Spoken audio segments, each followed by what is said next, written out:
Y puestos en libertad, vinieron a los suyos y contaron todo lo que los principales sacerdotes y los ancianos les habían dicho. Y ellos, habiéndolo oído, alzaron unánimes la voz a Dios y dijeron: Soberano Señor, tú eres el Dios que hiciste el cielo y la tierra y el mar y todo lo que en ellos hay, que por boca de David tu siervo dijiste: ¿por qué se amotinan las gentes y los pueblos piensan cosas vanas? Se reunieron los reyes de la tierra y los príncipes se juntaron en uno contra el Señor y contra su Cristo, porque verdaderamente se unieron en esta ciudad contra tu santo Hijo Jesús, a quien ungiste Herodes y Poncio Pilato con los gentiles y el pueblo de Israel, para hacer cuanto tu mano y tu consejo habían antes determinado que sucediera.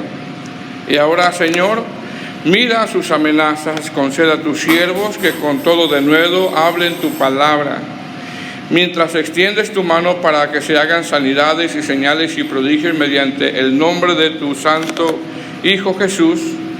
Cuando hubieron orado, el lugar en que estaban congregados tembló y todos fueron llenos del Espíritu Santo y hablaban con denuedo la palabra de Dios. Bueno, hermanos, ¿cómo está? ¿Bien? Bendecido, ¿verdad? Bueno, realmente, hermanos, vamos a ver más versículos. No quise leer todo, pero vamos a ver desde el versículo 23 hasta el versículo 31, después del 32 al 37, después un poquito sobre el caso que pasó Ananías y Zafira, y después del 12 al 16 del capítulo 5. Vamos de repente ir de corrido un poquito, ¿verdad? Porque son muchos textos, así para llegar a comprender, hermanos, lo que el Señor, bueno, como le dije al principio, ¿verdad? Ya llevaba algunas semanas, hermanos, anhelando hablar sobre estos pasajes, que de alguna manera, hermano, anhelo que todos preparemos nuestro corazón de lo que vamos a hacer este sábado, que ir a predicar la palabra del Señor, amén. Entonces este mensaje o este estudio, como lo quiera uno tomar, ¿verdad?, es algo que ya estaba en mi corazón de parte del Señor, precisamente para eso, ¿no? Para preparemos nuestro corazón para este sábado que vamos a salir a evangelizar. Queremos hacer un sábado sí, un sábado no, un sábado sí, un sábado no, amén. A ver hasta que nos diga el Señor, amén. En estos pasajes de la Escritura, hermano, nosotros vemos cuatro cosas. Nada más leímos algunos textos hasta el versículo 31, pero realmente vamos a ver más.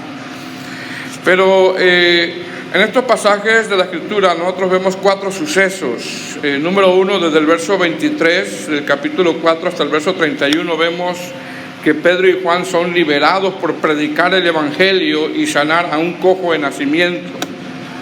Ese es el suceso que está ahí. Número 2, desde el verso 32 hasta el verso 37, la iglesia tenía en común todas las cosas, así dice en su Biblia arriba, todas las cosas en común. Desde el verso 1 hasta el verso 11 del capítulo 5 vemos el suceso de Ananías y Zafira, vemos este matrimonio, lo que pasó con ellos.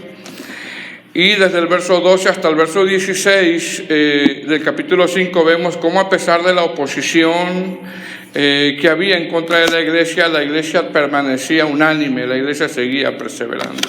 Amén. Ahora, hermanos, cuando nosotros vemos la vida de la iglesia en el libro de los Hechos, vemos aquí, hermanos, una iglesia infante, vemos la iglesia primitiva, como muchos le llamamos, ¿verdad? Y la palabra del Señor, hermano, nos enseña los sucesos que vivió, pero también nos enseña, fíjese bien, hermano, nos enseña el enfoque que tenía la iglesia, en este caso la iglesia de los Hechos. Esta iglesia sufría persecución, sufría ataques, más sin embargo, los congregantes de esta iglesia de los Hechos, a pesar de ser atacada, ¿sabe qué, hermano? Esta iglesia se mantenía firme, amén. Se mantenía firme. Ahora, nosotros al leer, hermano, el libro de los Hechos y ver la vida de los congregantes de esta iglesia, y al compararla con la iglesia de hoy, fíjese bien, hermano, al compararla con la iglesia de hoy, Desafortunadamente, en los tiempos que vivimos hoy, nos damos cuenta que la iglesia ha perdido su enfoque que tenía en su inicio. Ha perdido su enfoque. Nosotros, al examinarnos, hermano, como iglesia, tampoco creo que estamos exentos de eso también. Quizás nosotros como iglesia hemos perdido el enfoque del cual Cristo fundó la iglesia también.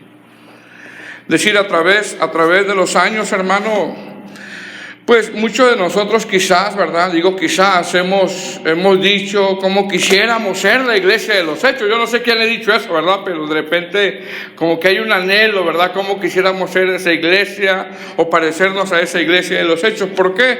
Porque de una manera nosotros, al ver la vida de la iglesia de los hechos, esta se convierte para nosotros como en un modelo a imitar. Por eso está ahí registrada como un modelo a imitar.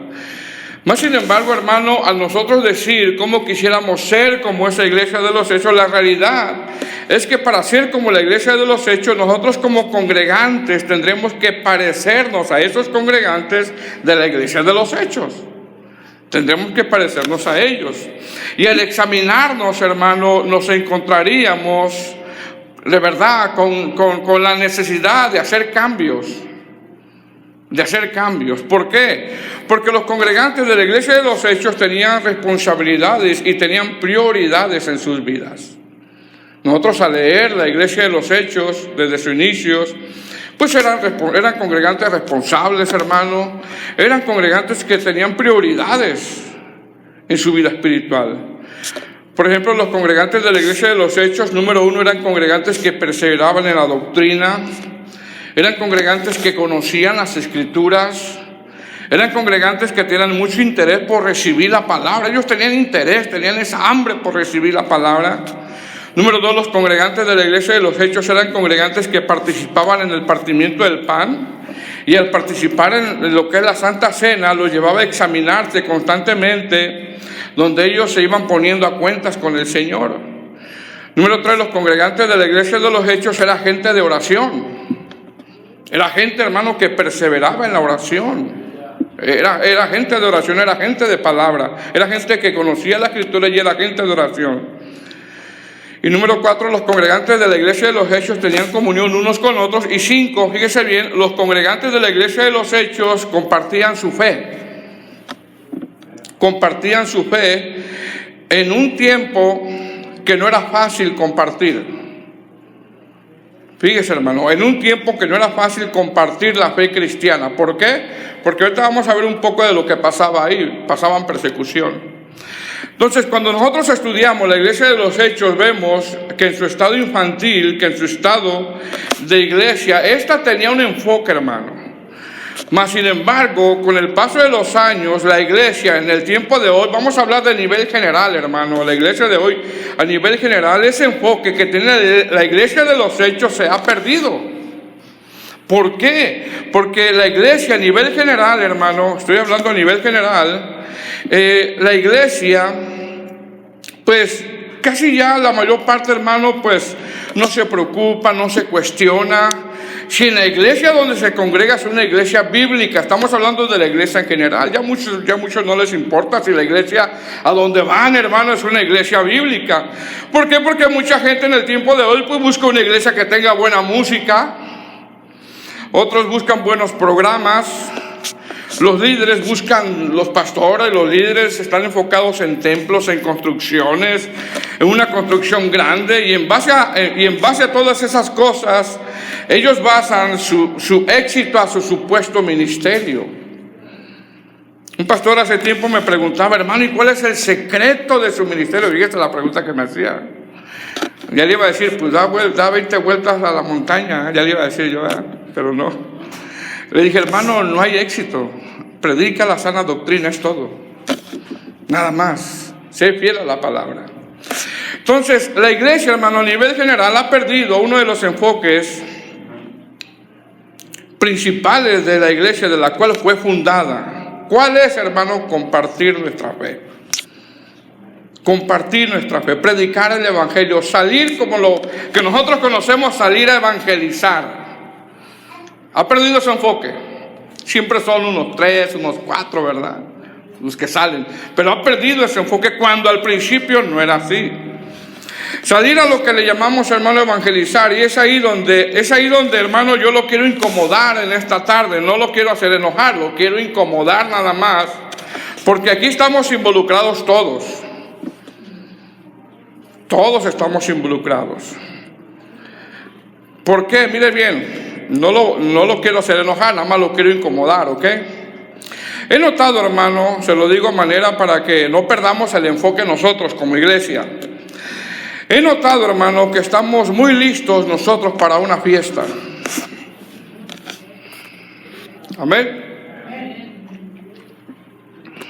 Con esto no digo, hermano, que no hagamos una fiesta, que no vaya a una fiesta.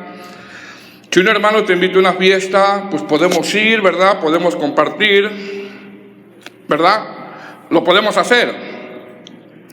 También, hermano, esperamos con ansias, bueno, pienso que esperamos con ansias que venga el verano para irnos a acampar. Al pastor no le gusta acampar. Yo no digo que no vaya, vaya, hermano, vaya, está bien, y cuando vaya, de verdad, pues si me quiere invitar yo voy también. A ver, amén. Estamos listos como iglesia en cada fin de semana. Ahora, ¿para dónde, hermanos? ¿Para dónde va a ser el sábado que viene? Dice el pastor que en la casa de fulano de tal. Hermano, ¿sí o no? Como que cada fin de semana como iglesia estamos listos, como que, y ahora este sábado, ¿a dónde va a ser? Y está bien, hermano, ir a compartir. Yo también me gozo, hermano, con ir a compartir unos con otros, ¿verdad? Mas, sin embargo, de la misma manera que nos invitan a unas fiestas, o los invito, o compartimos, porque todos estamos involucrados, hermano. De la misma manera en cómo nos invitan o invitamos, o en cada fin de semana de repente nos reunimos, y está bien, no digo que no lo hagamos, está bien. También deberíamos con esa misma actitud y gozo, no solo este sábado, sino todos los días que vayamos a compartir la palabra, vayamos. Con esa misma actitud y con ese mismo gozo. Como iglesia. Amén. ¿Por qué? Porque esa es una de los enfoques que tenía la iglesia de los Hechos, hermano. Un llamado que tenemos todos, pero es un llamado que como iglesia, ¿sabe qué, hermano? Hemos abandonado. Como iglesia, yo sé que usted puede compartir el evangelio con alguien que conoce en la calle, pero como iglesia es algo que creo que nosotros, ya estamos hablando de nosotros, lo hemos hecho a un lado, lo hemos abandonado. ¿En qué? En salir y predicar, en salir y evangelizar, en salir y compartir la palabra del Señor. Ese es un llamado para todos, no solamente para el pastor, sino para todos. Se han levantado falsos conceptos, ¿no? De que lo que tienen que ir que son las ovejas, que porque las ovejas se reproducen y el pastor. Esa es una mentira, hermano. Todos tenemos que ir. Aquí todos los apóstoles iban. Se ha levantado otra que no, que los músicos no pueden ir porque ellos trabajan dentro del templo y por ahí hay otro grupo. No, hermano, ese es un llamado para todos, la verdad, es un llamado para todos. Todos somos llamados a salir a compartir el evangelio. Entonces, de la misma manera, hermano, como tenemos ese entusiasmo, repito, ¿verdad? No me malinterprete y no digo que no lo haga. Hágalo, nos podemos reunir a compartir. Con ese mismo entusiasmo, también, hermano, vayamos y prediquemos el evangelio allá afuera. Prediquemos el evangelio. Ahora, sería una pena, de verdad, hermano, se lo digo sinceramente, sería una pena que si usted lleva 2 años, 3 años, 5 años, 6 años, si no sabe compartir el evangelio, eso sería una pena y sería triste. El no saber cómo compartir el plan de salvación o el evangelio. Amén. Amén, hermanos. Ahora, en estos pasajes, hermanos, en relación a esto, en estos pasajes que leímos, nosotros vemos 4 cosas. 4 cosas que nos llama a mantenernos como una iglesia equilibrada, como una iglesia que tenga una buena salud espiritual. ¿Qué vamos a ver? Bueno, desde el verso 23 hasta el verso 31 del capítulo 4 vemos cómo Pedro y Juan son liberados precisamente por eso, por predicar el evangelio. Desde el verso 32 hasta el verso 37 del capítulo 4 vemos que la iglesia tiene todas las cosas en común. Del capítulo 4, desde el verso 1 hasta el verso 11 del capítulo 5 vemos el suceso de Ananías y Zafira, y ahorita vamos a explicar eso. Y desde el verso 12 hasta el verso 16 del capítulo 5 vemos cómo Dios respalda a esta iglesia que está trabajando, que se está santificando y que está haciendo la obra del Señor. Mire lo que dice el verso 23 del capítulo 4. ¿Estamos ahí, hermanos? Dice: y puestos en libertad, vinieron a los suyos y contaron todo lo que los principales y sacerdotes y los ancianos les habían dicho. Verso 24. Y ellos, habiéndolo oído, alzaron unánimes la voz a Dios y dijeron: soberano Señor, tú eres el Dios que hiciste el cielo y la tierra, el mar y todo lo que en ellos, ¿qué, hermanos? Hay. Ahora, ¿qué está narrando el autor aquí, hermanos? ¿Qué está narrando Lucas, el que escribió este libro de los Hechos? Está narrando que Pedro y Juan, hermano, habían sido arrestados y habían sido llevados ante el concilio por algunos sacerdotes, el jefe de la guarda del templo y algunos saduceos. Estos estaban resentidos por el hecho de que Pedro y Juan, hermano, habían sanado a un cojo de nacimiento, y eso se hizo muy notorio, y eso ocasionó que ellos anunciaran el evangelio. Se vio una oportunidad de anunciar el evangelio. Nosotros conocemos la narración. Pedro y Juan subían a la hora novena de la oración, se encuentran a ese cojo en la puerta, el cojo recibe la sanidad, y a través de esa sanidad, hermanos, se abre una oportunidad de predicar. Pedro predica en el pórtico de Salomón, y en el capítulo 4, hermano, versículo 1, lo arrestan por predicar la palabra. Amén, lo arrestan por predicar la palabra. Ahora, Pedro y Juan, hermanos, son puestos en estos versículos con los que comenzamos, después de llevarlos después de que lo arrestaron y les hacen preguntas. En este versículo 23 del capítulo 4, Pedro y Juan, hermanos, son puestos en libertad. Y cuando son puestos en libertad, hermanos, le contaron a la iglesia todo lo que los principales y sacerdotes y ancianos le habían dicho. Pregunta: ¿qué reacción tiene la iglesia? Porque ¿sabe qué? Porque Pedro y Juan saben que los saduceos no están jugando, ya habían matado al Señor, y ellos saben que ellos no están jugando. No era fácil predicar. ¿Me explico, hermanos? Ahora, ¿qué reacción tiene la iglesia, hermano, cuando Pedro y Juan son puestos en libertad, hermano, y le cuentan a la iglesia todo lo que había pasado?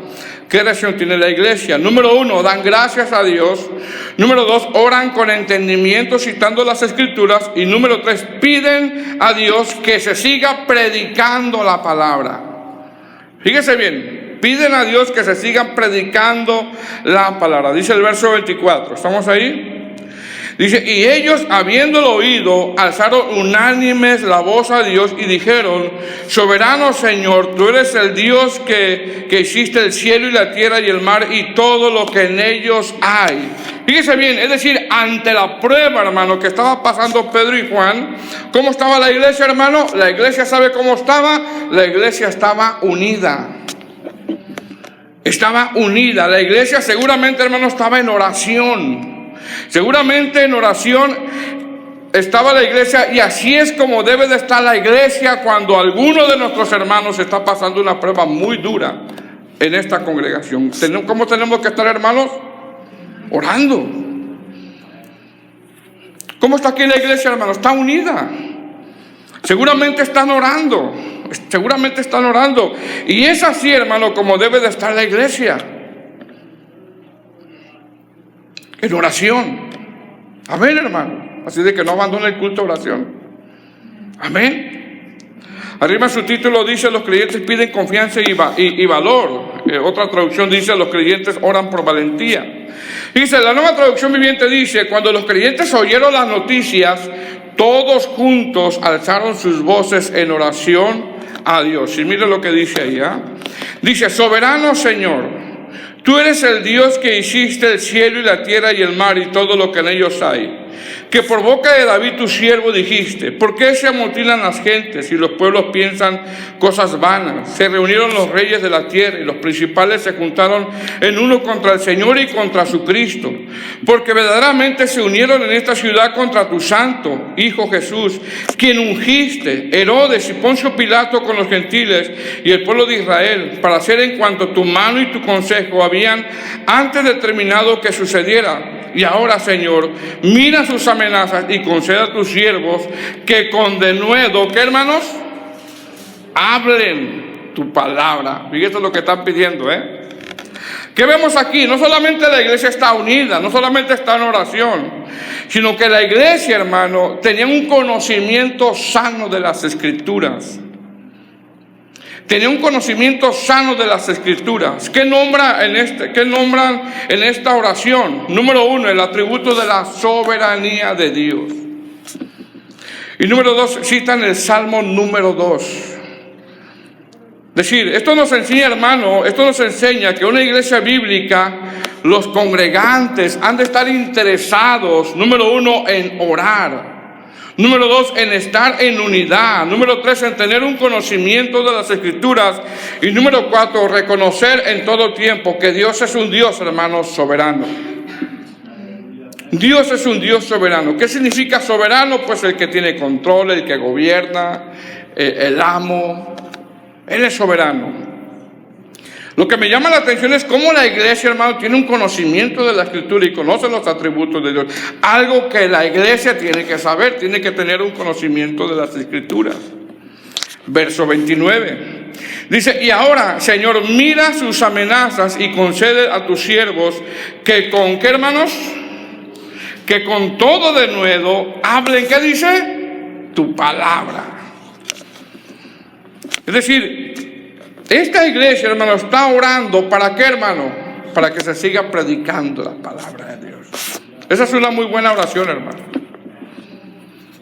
Amén. Es decir, en el contexto, hermano, había mucha oposición y la iglesia ora para que se siga predicando. Para que se siga predicando la palabra del Señor. La Nueva Traducción Viviente dice: y ahora, oh Señor, escucha sus amenazas y danos a nosotros, tus siervos, mucho valor para predicar tu palabra. Mucho valor para predicar tu palabra. Es decir, esta iglesia, hermano, está orando al Señor para que a pesar de sus pruebas, para que a pesar de sus dificultades, la iglesia no pierda el enfoque.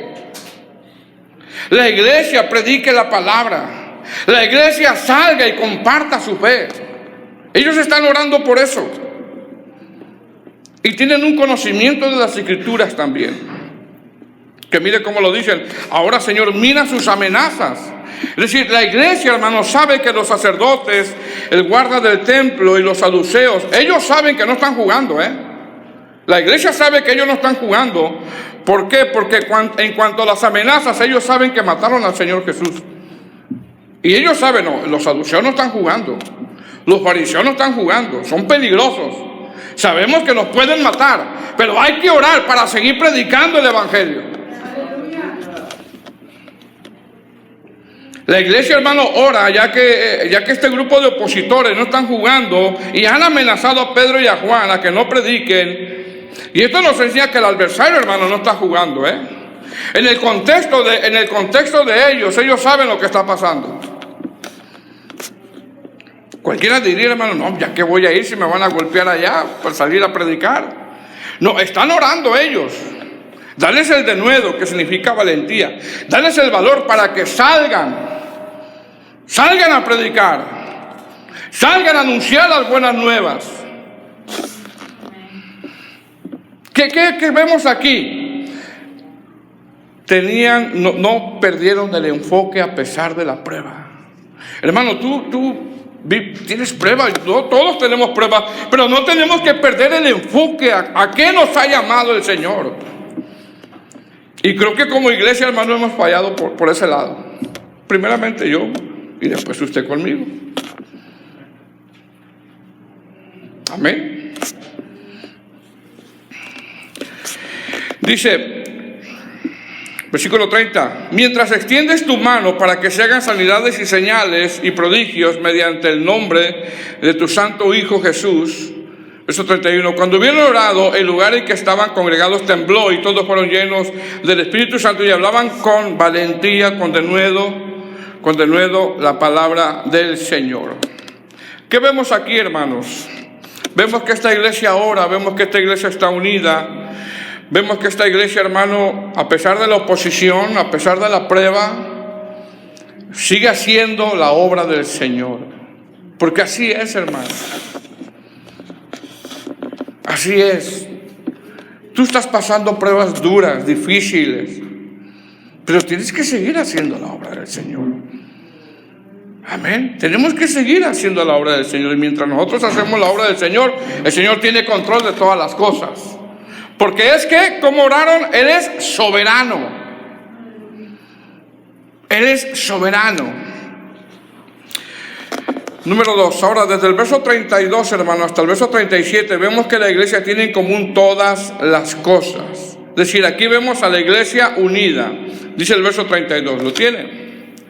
Dice, y la multitud de los que habían creído eran de un corazón y un alma, y ninguno decía ser suyo propio nada de lo que poseía, sino que tenían, que hermanos, todas las cosas en común. Es decir, hermano, ellos no dejaban ni a uno solo que se le predicara el evangelio. Es decir, en estos pasajes, hermanos, vemos cómo la iglesia aquí se mantiene sana. Vemos a la iglesia saludable. ¿Por qué? Porque en estos pasajes vemos cómo esta iglesia, a pesar de ser perseguida, fíjese bien, hermano, a pesar de ser perseguida, mantiene su pureza. Vemos que esta iglesia, hermano, amaba predicar la palabra del Señor. Esta iglesia estaba unida en doctrina. Vemos cómo esta iglesia se mantenía en oración, y eso es lo que la mantenía sana y saludable. Verso 33. Dice, y con gran poder los apóstoles daban testimonio de la resurrección del Señor.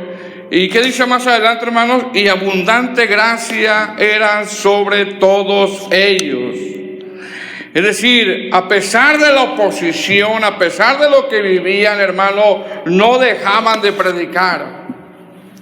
¿Quién los podía detener, hermano? No dejaban de predicar. Pero predicar, ¿qué, hermano? Ahí lo dice, ¿verdad? Ahí lo dice el texto, y con gran poder y los apóstoles daban testimonio de la resurrección. ¿Predicar qué? Predicar un mensaje cristocéntrico. Predicaban la resurrección, es decir, repito, no dejaban ir ni a uno solo de predicar, les predicaban a todos, hermanos. Tenían ese deseo por predicar. Dice, y abundante gracia era sobre todo ellos. No dice nada más algunos, dice sobre quién, hermanos. Sobre todos. Es decir, la iglesia, hermano, esta iglesia estaba bien bendecida en todos los sentidos. Había nacido, era una iglesia unida, era una iglesia que crecía, era una iglesia que se preocupaba por la necesidad unos por otros, era una iglesia que estaba llena de vida, era una iglesia que tenía la gracia de Dios, y dice que todos, hermano. Quizás no había nadie ahí con cara de limón, ¿verdad? Pero era una iglesia, hermano, que tenía la gracia del Señor. Mas, sin embargo, a pesar de que esta iglesia, hermano, tenía la gracia de Dios, y era una iglesia saludable, no era una iglesia perfecta, porque no hay una iglesia perfecta. Verso 34, perdón. ¿Lo tiene?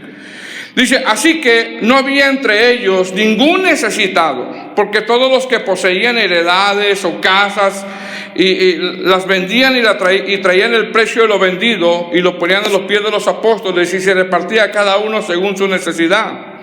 Entonces José, a quien los apóstoles le pusieron por sobrenombre Bernabé, que traducido es hijo de consolación, levita, natural de Chipre, como tenía una heredad, la vendió y trajo el precio y lo puso a los pies de los apóstoles. Amén, hermano. Este es el pasaje favorito de los falsos apóstoles de la prosperidad, ¿verdad?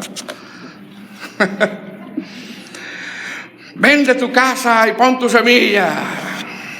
Vende tu gato y trae tu semilla. Vende tu perro y trae tu semilla. Vende tu terreno y trae tu semilla. Ahora, ¿qué vemos aquí, hermano? Realmente lo que vemos aquí, hermano, que el centro de todo esto, del traer, hermano, del vender sus heredades que poseían, el centro de este texto es de que era una iglesia generosa, nada más. Eso era todo, nada más. De que era una iglesia generosa. Todo lo que la iglesia daba, lo hacía de corazón, y cuando lo daban, los apóstoles lo repartían. Los apóstoles no se quedaban con ellos, hermano. Ellos lo repartían. Entonces, esto habla de una iglesia generosa. Ahora, mira bien. Hay un comentarista que cuando yo leí el comentario de él me pareció interesante, me pareció interesante y convincente. Me gustó cómo los puso él en base a esto, porque estos textos, hermano, los falsos apóstoles, no hay apóstoles, hermano, ¿verdad? No hay apóstoles ya. Los falsos apóstoles de la prosperidad sacan esto de contexto. Hay un comentarista que interpreta que estos nuevos congregantes, hermanos, que estos nuevos congregantes que se habían unido a través del mensaje de Pedro, eran gentes que venían de lejos. Recordemos que vinieron a Pentecostés, a fiesta de Pentecostés, y venían de lejos. Y al escuchar el mensaje de Pedro se convierten, y lo único que ellos quieren es: yo quiero estar en la iglesia. Lo único que ellos quieren es quedarse en Jerusalén y seguir aprendiendo de las Escrituras. Y al quedarse comenzaron a tener escasez de recursos porque venían de lejos, y es ahí donde ellos venden sus propiedades y lo dan a los apóstoles para suplir las necesidades. Ese es un comentario que tiene este hermano y se me hace muy razonable. Amén. Mas sin embargo, cuando nosotros leemos estos pasajes de que repartían cada uno según su necesidad, aquí está hablando de la generosidad que tenía la iglesia. ¿Por qué? Porque esta iglesia, hermano, estaba unida. Era una iglesia que conocía las Escrituras, era una iglesia que conocía los atributos de Dios, era una iglesia que perseveraba en la oración, era una iglesia que predicaba el evangelio, y era una iglesia generosa. Por lo tanto, era una iglesia sana, no perfecta. Era una iglesia saludable, una iglesia saludable. Sin embargo, toda iglesia saludable, hermano, no está exenta de que los miembros de esta iglesia caigan en algún pecado. ¿Por qué? Porque la iglesia, hermano, no es perfecta. No es perfecta. Mire lo que dice el capítulo 5. ¿Qué vemos en el capítulo 5, hermanos? ¿Qué dice arriba? Como título: Ananías y Zafira. Es decir, este suceso lo vemos desde el versículo 1 hasta el verso 11. El relato de Ananías y Zafira. Ahora no tenemos que perder de vista cómo viene la iglesia. Unida, es una iglesia de oración, es una iglesia generosa, es una iglesia que predica la palabra. Mas sin embargo, hermano, a pesar de ser una iglesia saludable, aquí vemos un triste suceso de un matrimonio mentiroso, un matrimonio que miente. ¿Ok?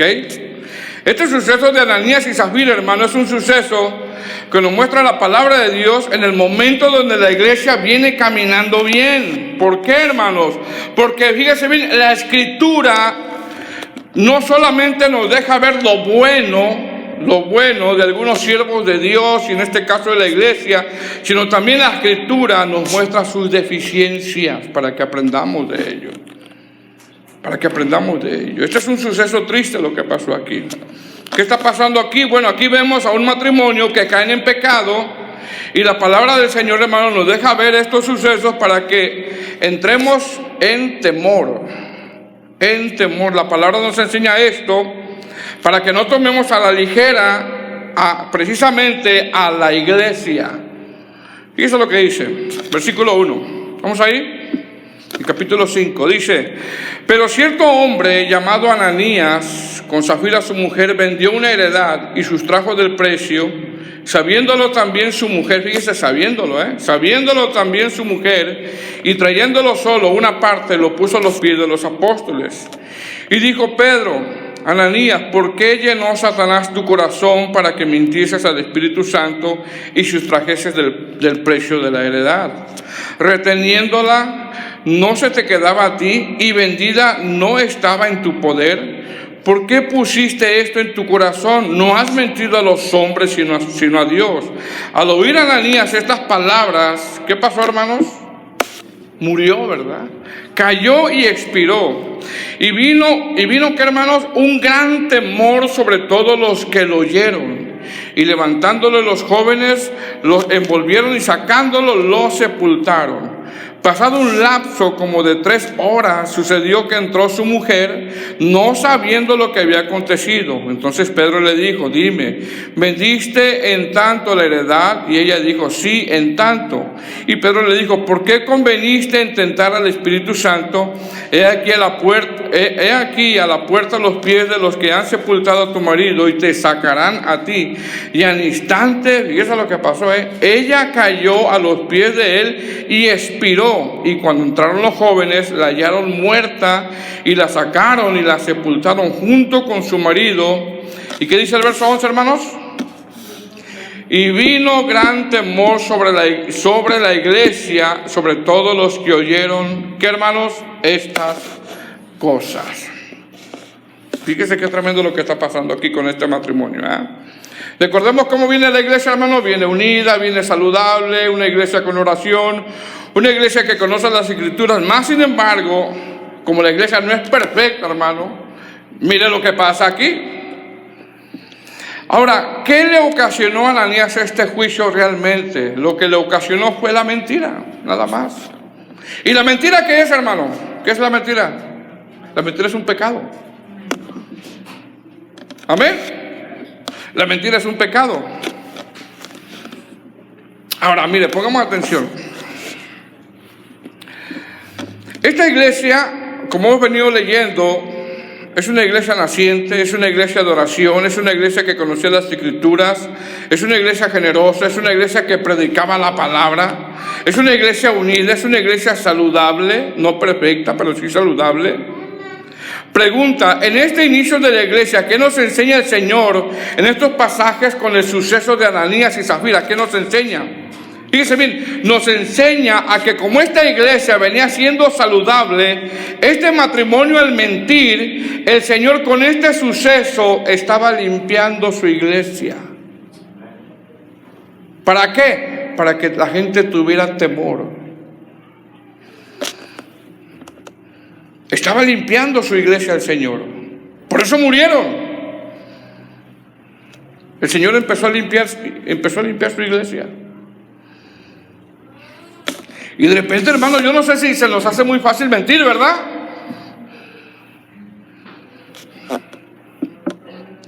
¿Ven, hermano?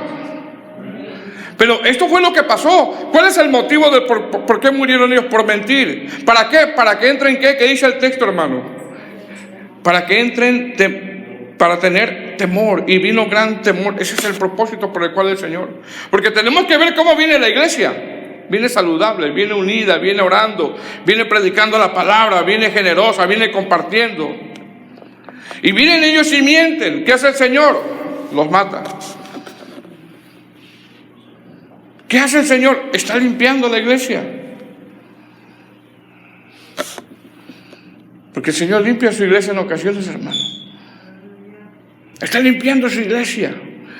En el verso 6 dice, del capítulo 5 dice, y vino gran, ¿qué, hermano? Temor sobre todo. O sea, todos los que oyeron dijo, no, espérense. Aquí la cosa está seria, hermano. Aquí el asunto está serio. Aquí si yo llego a la iglesia y miento, aquí está serio el asunto.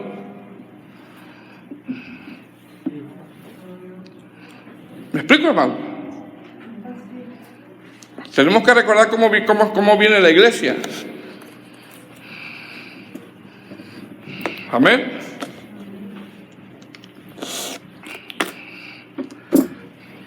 ¿Cuál es el propósito de la Escritura de enseñar el suceso de Ananías y Zafira, hermano?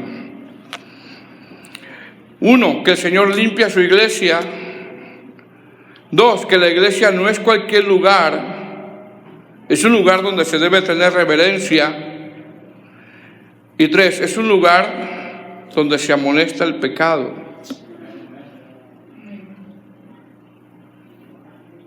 Cualquiera diría, ay, pues por eso murieron. Hermano, el Señor está limpiando su iglesia.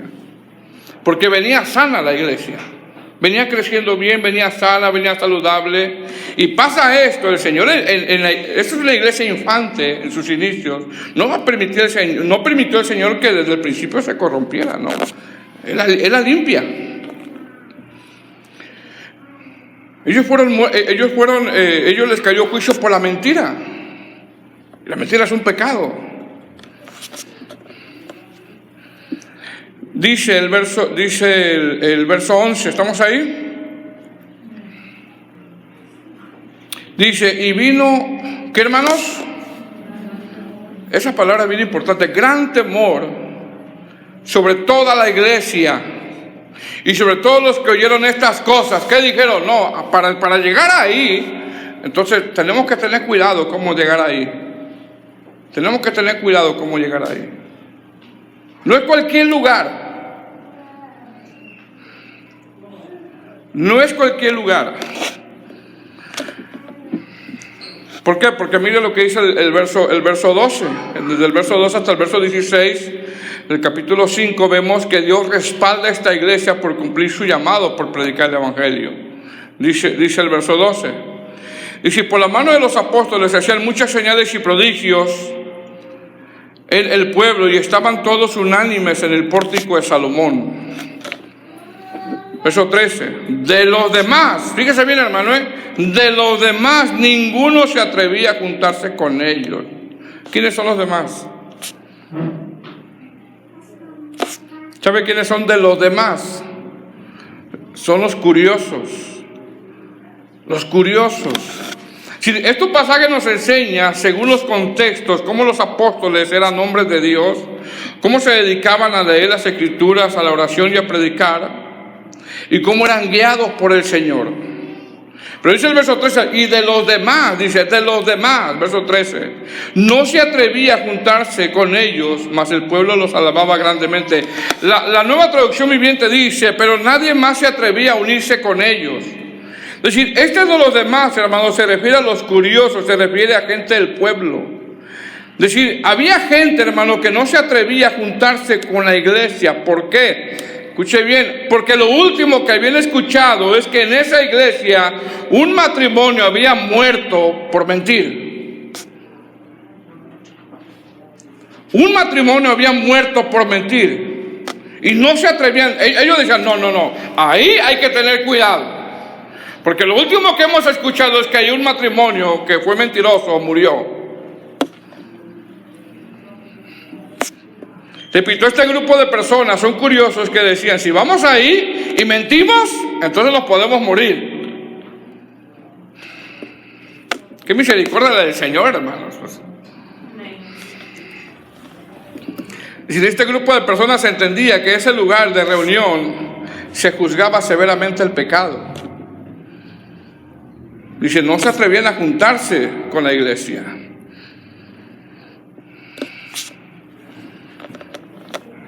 Amén, hermanos. Si seguramente, hermanos, entendían que en ese lugar se hablaba contra el pecado. Se exigía disciplina severamente contra el pecado. Eran confrontados. La iglesia de los Hechos, hermanos, se predicaba mucho en contra del pecado. Se predicaba a Cristo, se predicaba mucho en contra del pecado. Había mucha confrontación, había mucha disciplina. Y los que no se arreglaban, los expulsaban. Así era la iglesia de los Hechos. Los movimientos de la iglesia moderna, hermanos, de la iglesia emergente, fíjese bien, los movimientos de la iglesia moderna o de la iglesia emergente es... Solo queremos tener gente a costa de todo y que la gente se acomode. Hay que consentirlos. Mas sin embargo, la iglesia de los Hechos, hermano, o en la iglesia de los Hechos se amonestaba el pecado fuertemente y se disciplinaba el pecado. Alguien que estaba en pecado. Amén. Dice el verso 12. Dice, por la mano de los apóstoles había muchas señales y prodigios. en el pueblo y estaban todos unánimes en el pórtico de Salomón. De los demás ninguno se atrevía a juntarse con ellos. ¿Por qué? Repito, porque lo último que habían escuchado es que un matrimonio mentiroso había caído muerto y no se atrevían a juntarse con ellos. Mas el pueblo los alababa grandemente, y los que creían en el Señor aumentaban más y gran número, así como de hombres y mujeres, tanto que sacaban a los enfermos en las calles y los ponían en camas y lechos, para que al pasar Pedro, a lo menos su sombra cayese sobre algunos de ellos. Y aún de las ciudades vecinas muchos venían a Jerusalén trayendo enfermos y atormentados de espíritus inmundos, y todos eran sanados. Amén, hermanos. ¿Qué nos enseñan estos pasajes, hermano? Estos pasajes nos enseñan, hermano, a que esta iglesia en este momento no estaba perdiendo su enfoque. ¿En qué? En algo que nosotros, hermano, como iglesia, quizás tratamos de ser una iglesia bíblica porque somos llamados a tratar de ser una iglesia bíblica, ¿verdad? Pero sí hemos perdido el enfoque nosotros, como iglesia, en salir y predicar el evangelio como iglesia. Amén. Así de que les exhorto, les animo, les invito que el próximo sábado venga, hermano, y podamos salir nosotros a predicar la palabra del Señor. Con ese mismo entusiasmo cuando nos reunimos, amén. Nos podemos reunir, hermanos, está bien. Amén, está bien, hermano. ¿Cuándo va a ser la próxima? Pero ¿sabe qué, hermanos? Empecemos a atender este llamado de ir a predicar. Amén. Esas mentiras de que nada más tiene que ir a la iglesia, que porque las ovejas se reproducen y el pastor le cuida, es una mentira eso. Los apóstoles iban a predicar. Esa mentira de que no, de que nada más los que trabajan dentro están ocupados y los demás tienen que ir, eso es mentira, hermano. Es un llamado para todos.